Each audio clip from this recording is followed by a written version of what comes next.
So as you can see, meron na tayo ditong 99% para sa ating power station. This is the Bluetti power station AC200 Max. Meron tayo ditong dalawang B230.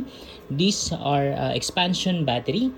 Tapos dito, ayan, 100 na yung pinaka power station natin. And then yung external battery are 99%.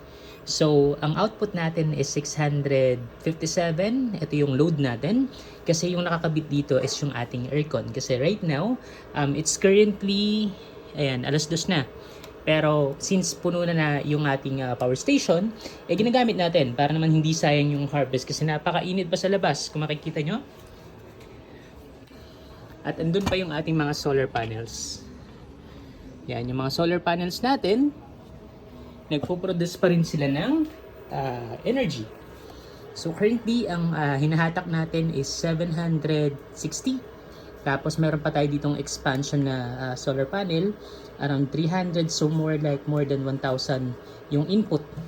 Pero yung output natin is 500, so sobra-sobra pa yung na-harvest natin compare sa kinukuha natin from the battery. So, dyan tayo nakakakuha ng libreng aircon at ng iba't iba pang libreng usage ng ating electricity. Kaya yung bill natin is mas mababa. Yung bill natin is around 400 plus lang.